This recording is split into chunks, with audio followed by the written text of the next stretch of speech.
Hola, ¿qué tal? El día de hoy veremos el conductismo como paradigma cientificista y su aplicación en la investigación empírica de las ciencias políticas.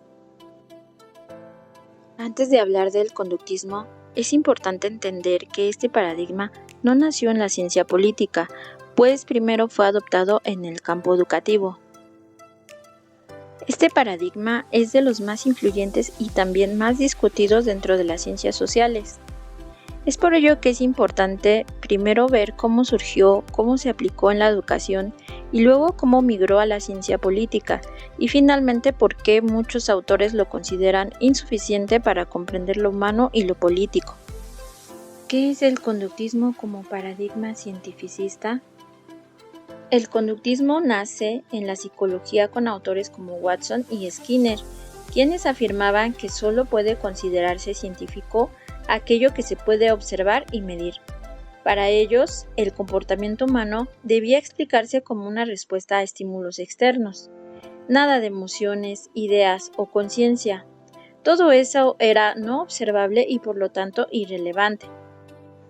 Una de las críticas que se le hace al conductismo por su aplicación en la educación es que se le acusa de reducir el aprendizaje a simples respuestas mecánicas, ya que en este sentido se ignoraba la creatividad, las emociones y la dimensión social del aprendizaje.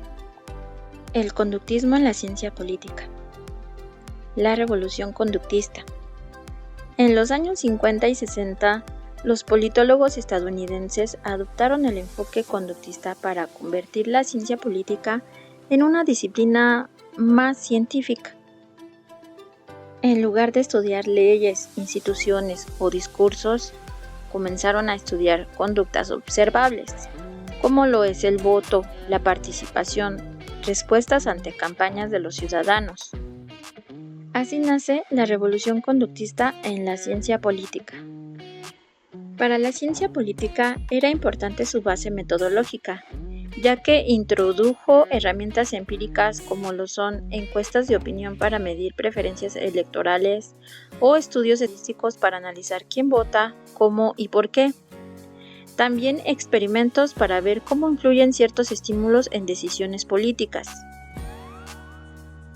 Para la investigación en ciencia política, el conductismo permitió pasar de decir la gente vota por ideología a demostrar empíricamente qué factores influyen realmente, si la clase social o la propaganda o incluso intereses materiales. Sin embargo, al igual que su aplicación en la educación, en su aplicación en la investigación de la ciencia política y de las ciencias sociales, se le acusa de ignorar factores simbólicos, culturales o ideológicos que no se pueden medir fácilmente. Las identidades colectivas, la memoria histórica o las creencias religiosas influyen en el comportamiento político, pero el conductismo no sabe cómo incorporarlas.